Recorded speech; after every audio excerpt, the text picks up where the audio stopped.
Hi, I'm Don. Today we resume painting of this Typhus model that I started painting 4 months ago. I'll put the link below of part 1. This video is all about the painting of the Green Armour, but we'll talk about the color wheel, shadow colors, why I like starting painting the shadow colors instead of the base colors, and of course the use of my highlight sauce, which is basically watered down retarder medium. My personal challenge to myself in painting this miniature today is to not use my usual color collection or color selection in painting Green Armour, and also not to use glaze medium or inks or even washes. So today we paint the Green Armour of this Typhus model and turn it into this.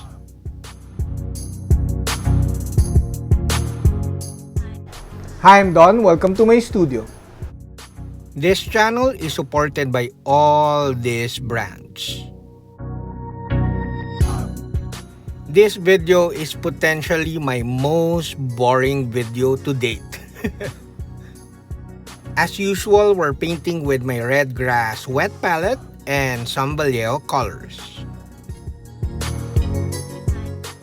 We'll be using my red grass Kulinski brushes, and I do recommend them so much because they're really good.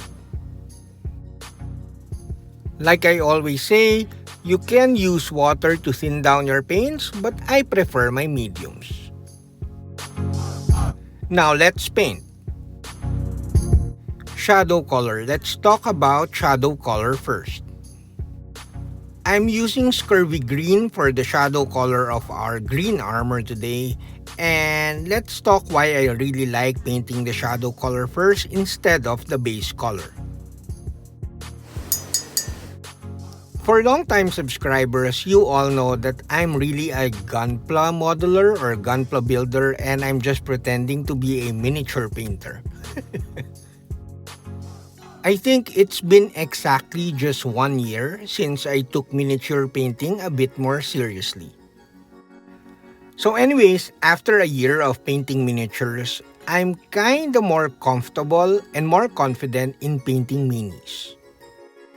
Thus, I could say I really like this method that we're doing today, which is painting the shadow color first and building up from there.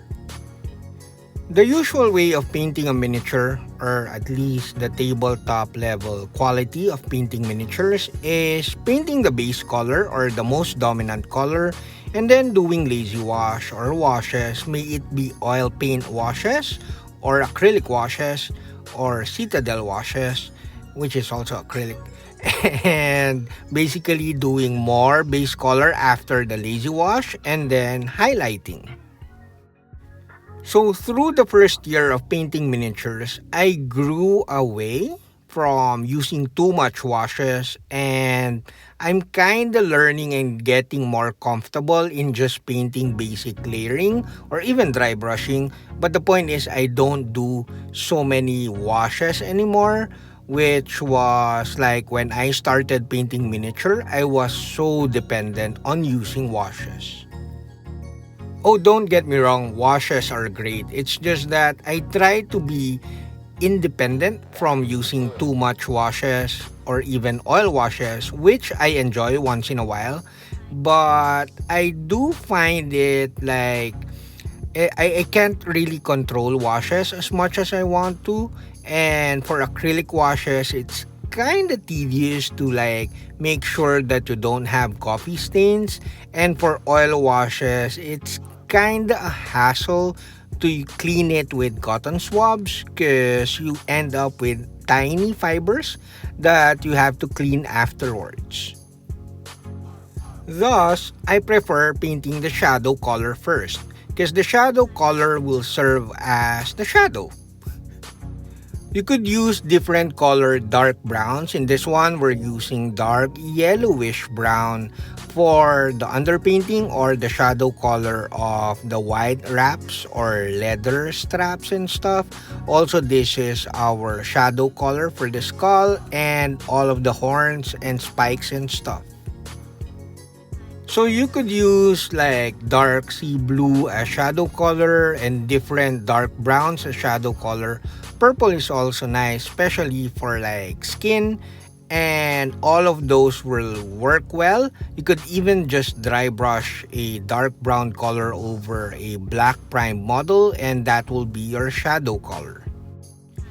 So instead of painting the base color and then doing a lazy wash and then painting again the base color on top of the lazy wash, the dried lazy wash, what we're doing is we're painting a darker color already or the shadow color so that when we paint the base color, we have like a we can create nice volume immediately after painting the base color.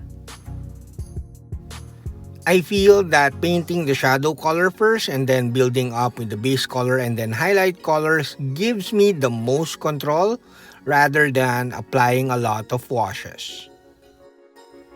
Another big advantage of using shadow colors first or painting it over the model first, may it be black primer or over zenithal, is that you don't get to see an ugly stage. Now we're painting our base color, which is a light golden olive-ish color. The name is too long. Anyways, I'm mixing it a bit with our shadow color so that we have a smoother transition of colors. Normally, I would add a lot more thinner medium or even glaze medium to do layering, which is glaze layering, so that I get smoother transitions. But again, I want the challenge of just using basic layering for this video to see if I can come up with a nice, really green, nice and semi-smooth green armor without the use of glaze mediums or glazes. Also, you'll notice that I don't water down or even thin down my paints a lot because I just want to add flow to my paint so that I have really opaque colors or paints. Some miniature painters would thin their paints around 1:1 with water or even more. They like painting with very transparent paints, which kind of creates a very ugly stage at a certain point of painting the model.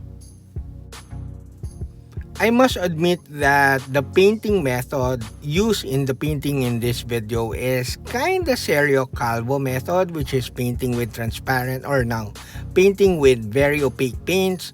And if you want transition in between colors, you just mix those two paints so that you create smoother transitions instead of glazes, instead of watered down paints, which is kind of time consuming and I don't really like that technique.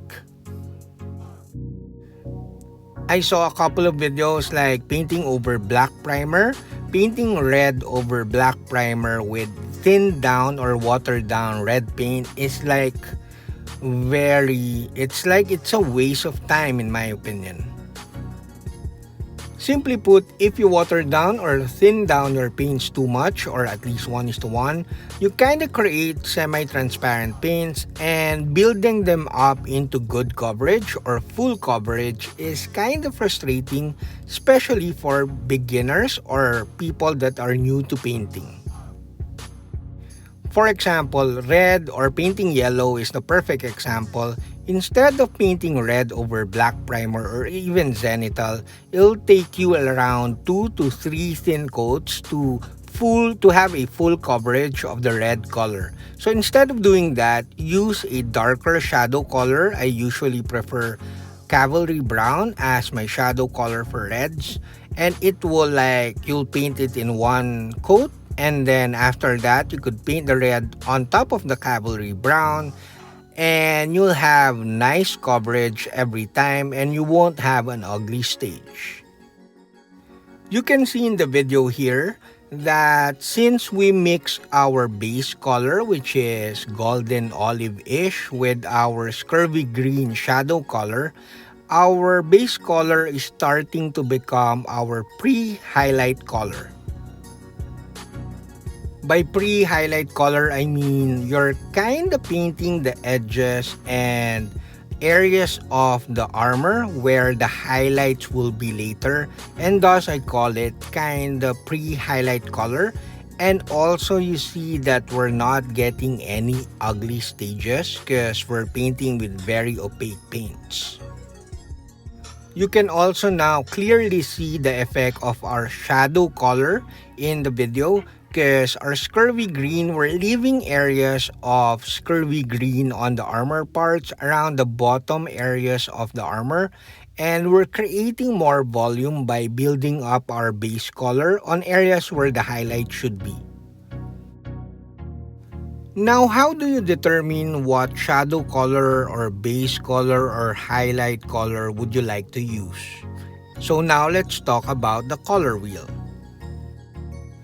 So if you have a color wheel with you now, you could see that the yellow is on top of the color wheel, and then a quarter of the color, it's basically divided into three, with the primary colors being yellow at the top and red on the side and blue on the other side. So it's divided into three pies.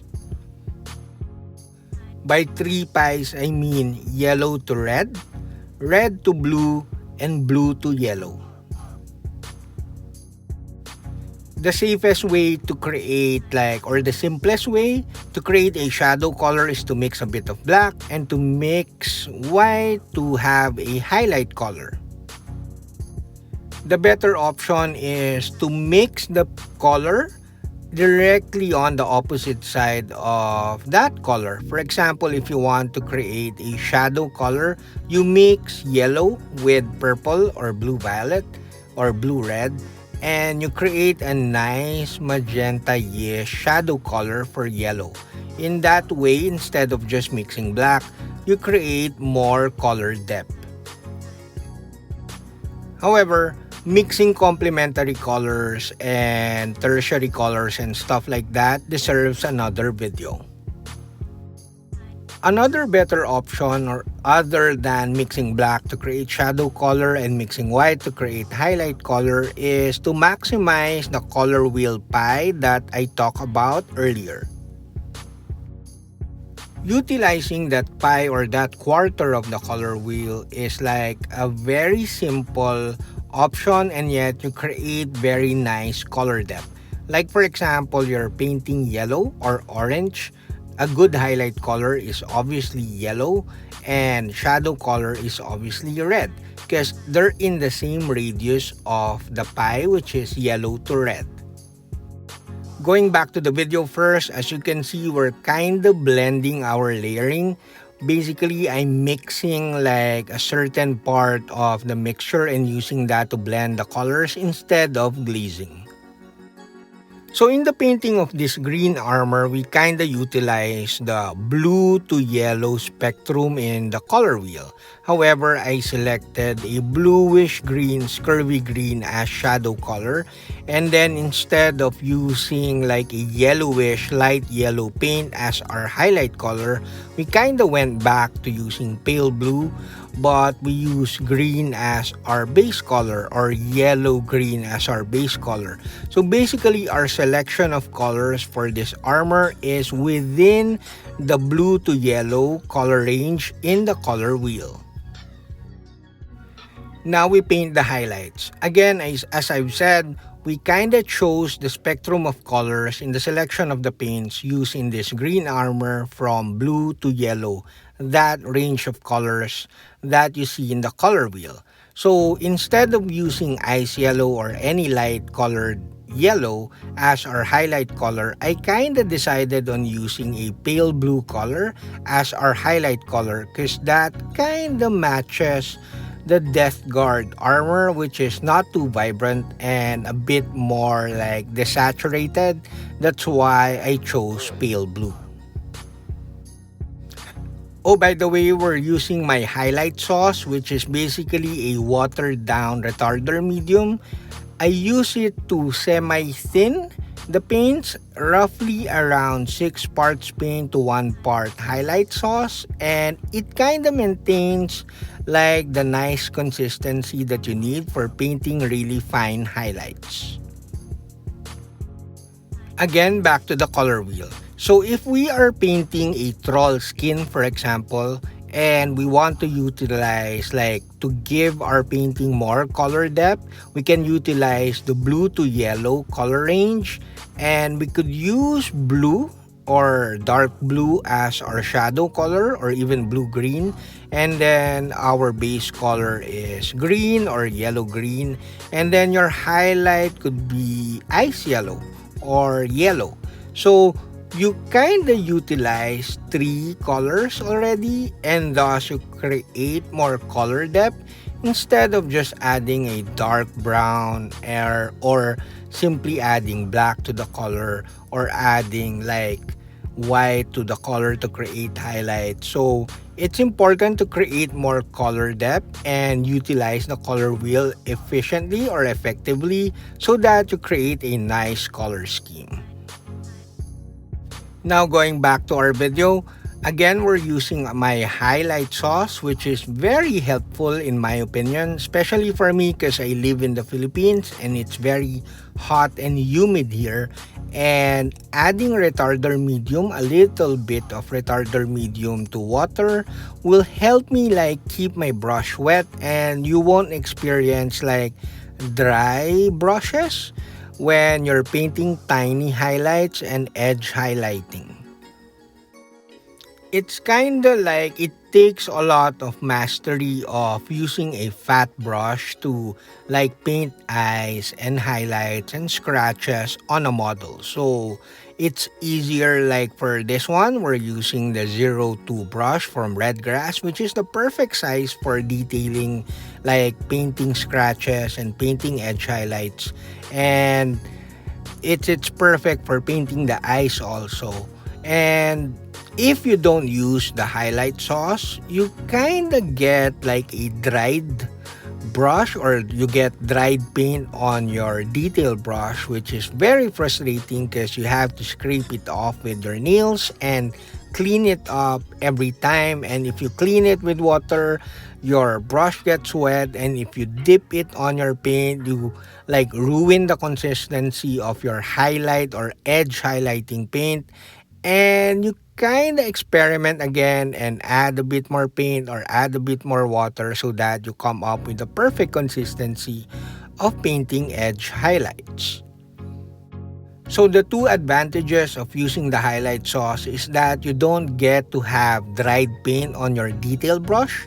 Also, the consistency of your highlight paint remains consistent longer, instead of adding more water when it becomes drier, or like tweaking it every time you need to paint highlights or edge highlights. So I highly recommend using the highlight sauce.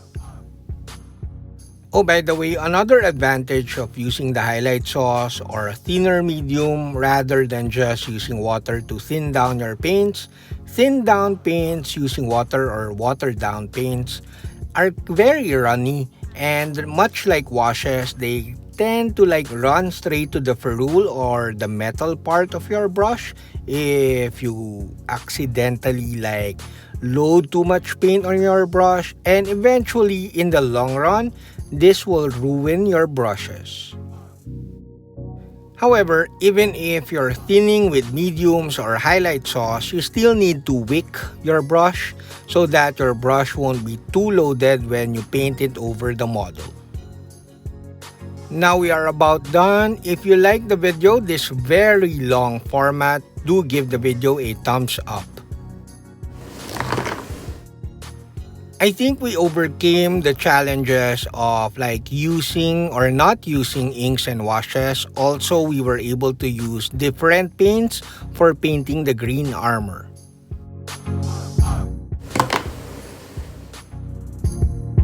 Now for our Golden Lemon standard painting of the Green Armour.